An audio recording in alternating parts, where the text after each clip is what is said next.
a 12 by 8 area of red discoloration, deep in the soft tissue at the back of a young man's skull.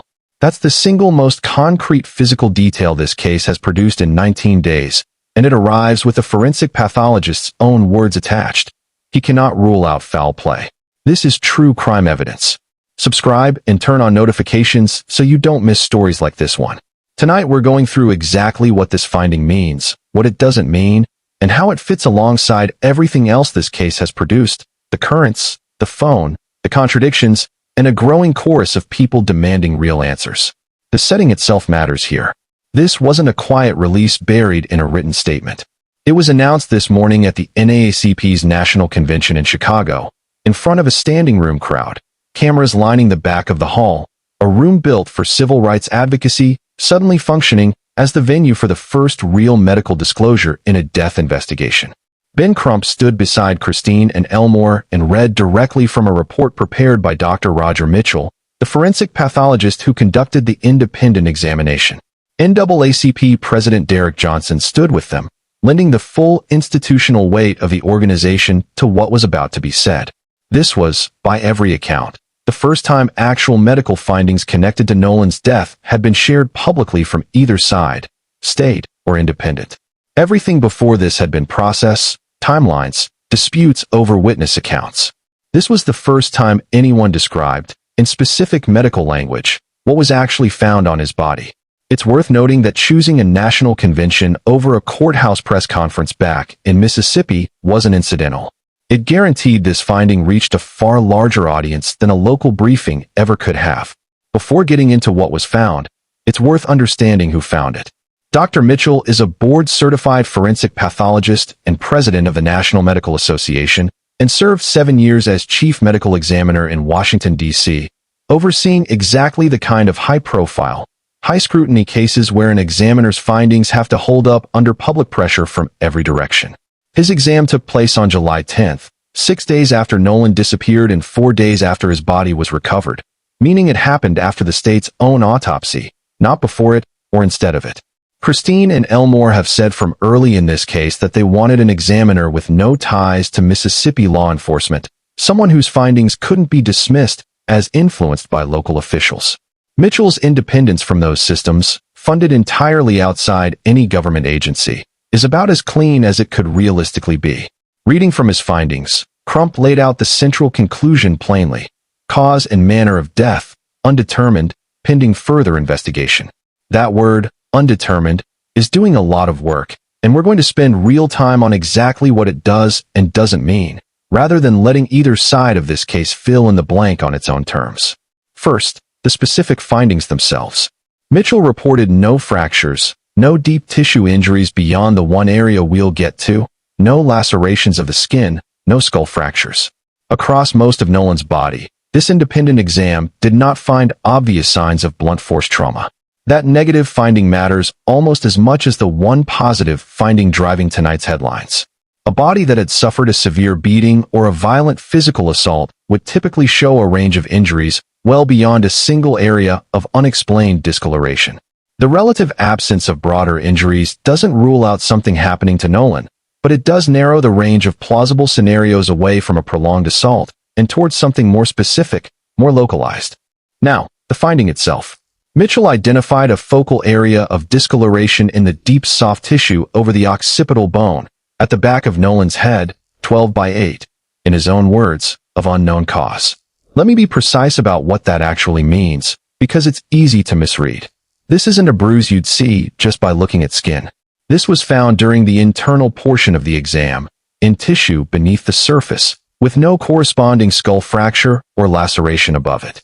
That combination is unusual enough to note formally, but it isn't, on its own, proof of any specific cause. It could reflect an impact. It could reflect something related to the process of drowning itself. It could reflect decomposition or handling of the body during recovery. Mitchell's report doesn't claim to know which. It documents that the discoloration exists and that its origin is currently unexplained. One note worth flagging directly rather than glossing over. An area that large and deep tissue at the back of the skull is worth double-checking against the actual measurement in Mitchell's written report before repeating it further, since a mismeasured unit here would matter enormously for how this finding gets understood. Even without a confirmed cause, this finding matters because it gives investigators something concrete to actually investigate. Before today, discussions of potential trauma were built entirely on secondhand claims, a disputed video, competing witness accounts, speculation about currents. Now there's an actual documented physical finding in an actual medical report from a board-certified pathologist. That doesn't prove Nolan was harmed by another person. It means the question of what caused that area is now a real, answerable forensic question. One further testing and comparison against the state's own findings could eventually resolve. Crump was direct about something else in this report, the real limitations Mitchell ran into. The state's own medical examiner's office had already retained certain internal neck structures, specifically the trachea, the laryngeal cartilage, and the hyoid bone, before this independent exam ever took place. It's worth being fair to the state's office here rather than assuming the worst. Retaining tissue after an initial autopsy for further testing is genuinely standard forensic practice, not something unique to this case. The real issue is sequencing, not impropriety. The independent pathologist arrived after certain structures were no longer available to examine directly. Let me stop right here, because this detail deserves real attention. The hyoid bone is a small, U-shaped bone in the neck, and it's one of the structures medical examiners specifically look at when trying to determine whether strangulation played any role in a death. A fractured hyoid is a classic indicator in exactly that kind of examination, and it's precisely the kind of finding that can separate a manual strangulation from an otherwise unremarkable neck. With that structure already retained by the state, Mitchell was unable to examine it himself. That's precisely why Crump said, in his own words, that this pathologist cannot rule out injury to the neck as a contributor to Nolan's death. Not because Mitchell found evidence of strangulation, because he was never given the opportunity to check for it using the same structures the state already controlled. That's arguably the single most consequential limitation in this entire report, because it's the one gap that directly touches on whether Nolan may have been harmed by another person rather than simply drowning on his own. This report also didn't include a toxicology screening, and the state's own toxicology, meant to accompany its official autopsy, still hasn't come back either. Jackson County Coroner Bruce Lind confirmed to NBC News this week that the state's report remains unfinished, specifically because it's still waiting on that screening. Both investigative tracks, the state's and the family's independent one, are currently stalled at the exact same bottleneck, waiting on the exact same category of testing through entirely separate systems. That undercuts any suggestion that one side is deliberately dragging its feet while the other moves quickly. Both are waiting on the same time-consuming step. One neither side can simply speed up. Here's why that step matters so much medically. Drowning produces pulmonary edema, fluid in the lungs from oxygen deprivation, and a drug overdose produces the exact same result through a very similar pathway, so the lungs alone can't tell you which happened. That's why drowning in forensic pathology is often a diagnosis of exclusion, ruling out alternatives, especially an overdose, before it becomes the remaining explanation. Toxicology does that ruling out, and it can take 6 to 8 weeks. To be clear, nothing from any source suggests Nolan used drugs that day. This is standard methodology examiners rule out by default, not a lead anyone is chasing. Separate from the medical findings, there's real first-hand testimony about the water itself. A representative of the United Cajun Navy, the volunteer search organization that helped locate Nolan, described that stretch of water in detail. The current in that northwestern portion of the island is notoriously dangerous enough that people who work that water regularly have their own nickname for it. The washing machine, because the current rolls and churns in a way that can pull a person under quickly and unpredictably. This isn't a description built from reconstructing one afternoon after the fact. It's a description of what that patch of coastline is like on any given day, regardless of who happens to be swimming there, which gives it a different kind of weight than either the forensic findings or a single witness account of July 4th specifically. He was specific about something else too. In that exact stretch, depth can shift from 2 or 3 feet to as much as 20 feet within a couple of steps. The kind of transition that can catch even a strong, confident swimmer off guard, especially someone unfamiliar with that particular piece of coastline. He also made a point worth remembering. Not every person who drowns is heard screaming or seen struggling visibly.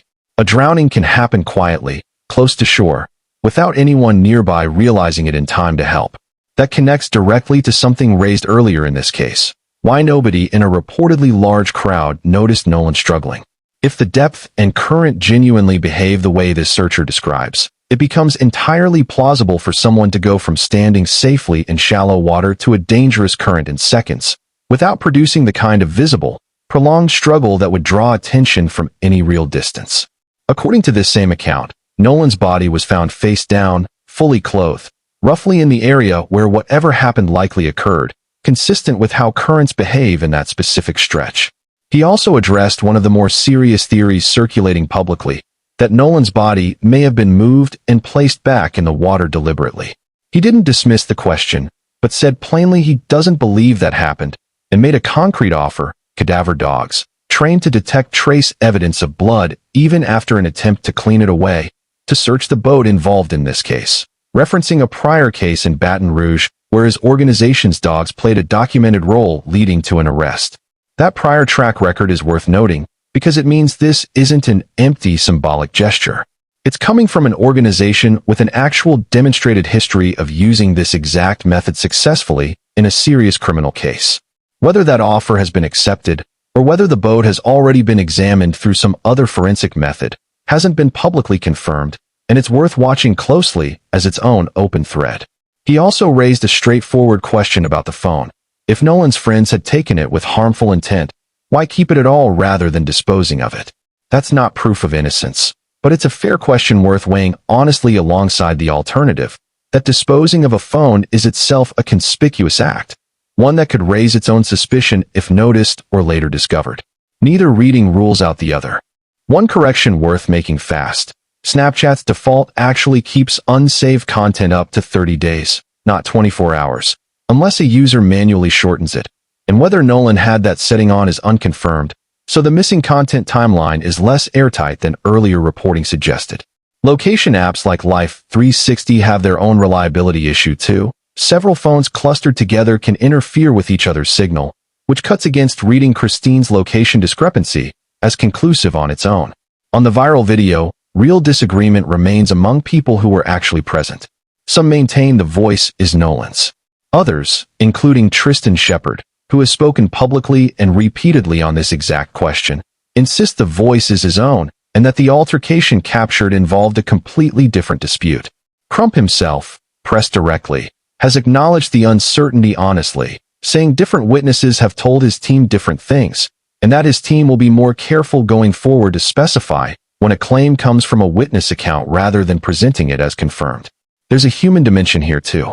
A licensed psychotherapist discussing this case publicly used a specific clinical term for what Christine is living through: ambiguous loss, one of the most difficult forms of grief, precisely because it lacks resolution.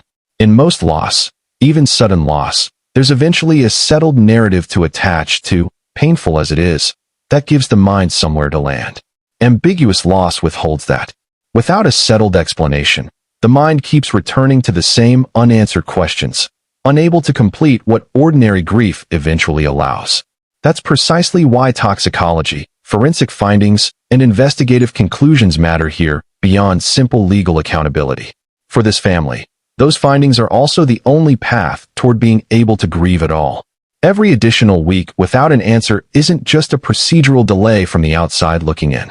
It's an extension of exactly the kind of suspended, unfinished grief this psychotherapist described, which is worth remembering the next time a headline treats a slow timeline as simply a matter of bureaucratic pace.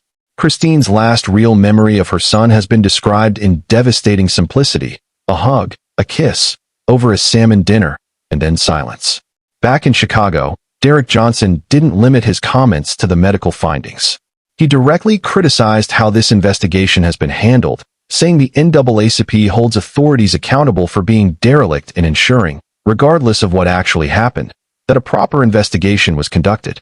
That's a distinction worth noting carefully. Johnson isn't claiming to already know Nolan was the victim of foul play. He's arguing something narrower but still serious, that the investigation itself should have already met a higher standard of thoroughness than it has. Having the organization's national leadership weigh in directly, rather than leaving this to a local chapter, signals something about how significant the NAACP now considers this case within the broader landscape of civil rights concerns it tracks. That level of involvement doesn't happen quickly or lightly. The NAACP has formally passed a resolution calling on local, state, and federal authorities, explicitly including the Department of Justice, to conduct a complete, transparent review. Alongside that, the reward for information leading to an arrest and conviction has grown to $125,000, jointly funded by Al Sharpton, Tyler Perry, and Terrell Owens, more than doubling in the 2 days since Nolan's funeral. That kind of rapid escalation, a national civil rights organization and 3 separate public figures, all moving within the same 48 hours, reflects the same growing institutional and public pressure driving everything else in this update. Crump used today's platform to make specific demands that Dr. Mitchell be given direct access to the state's own findings, including the completed toxicology, and that Mitchell be included personally when this case reaches a grand jury. So the independent pathologist's perspective is part of that process rather than the grand jury hearing only from the state's own examiner. That request deserves real scrutiny. Grand jury proceedings are typically presented by a single prosecutor working from official evidence, without outside experts brought in for competing analysis. Granting it would mean the grand jury hears 2 independent medical readings of the same body instead of 1. Denying it would mean the state's examiner remains the only medical voice in that room, with Mitchell's findings sitting outside the process entirely, available to the public but not to the jurors actually deciding whether charges are warranted. Whether this request is granted may end up being one of the more consequential procedural decisions in this entire case.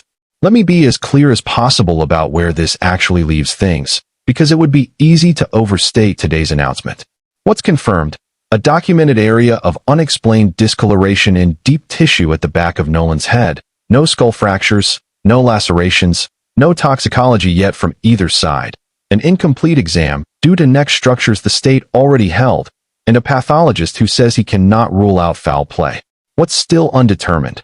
Where that discoloration actually came from, and what toxicology eventually shows. This case has already burned itself once on the gap between can't rule out and found evidence of, with the video, the pool photo, early witness claims treated as settled fact. The number 12/8 is going to travel fast online tonight regardless of what we say here. Whether it travels responsibly is a choice everyone covering this story gets to make separately. Nolan Wells was 18. Nearly 3 weeks after he disappeared, his family finally has one real documented physical detail about what was found on his body. It doesn't answer the question they've been asking since the first night. But for a family living inside what one expert has called ambiguous loss, an actual finding, however incomplete, is still more than they had yesterday. So, pulling tonight together. An independent pathologist has documented a real physical finding. Unexplained discoloration deep in the tissue at the back of Nolan's head, and said plainly he cannot rule out injury to the neck, specifically because the state retained the very structures that could have answered that question directly. Both autopsies remain stalled on the same toxicology bottleneck. A search and rescue veteran has offered a technical, experience-based explanation for how a drowning in that specific stretch of water could happen without anyone noticing, alongside a concrete, still unanswered offer to bring in cadaver dogs. The NAACP has now formally entered this case with a resolution demanding federal review, and the reward has climbed to $125,000 in the span of 2 days. And Crump has laid out exactly what he wants next. Mitchell in the room, with full access to the state's own evidence, when this case finally reaches a grand jury. This case is not closed. We're going to stay on this story as toxicology results finally arrive, as the mutual phone inspection moves forward, and as this case continues toward a grand jury. If this is the kind of reporting you want, sourced, verified, nothing added for shock value, subscribe. We'll bring you the facts as we actually get them, and not a moment before.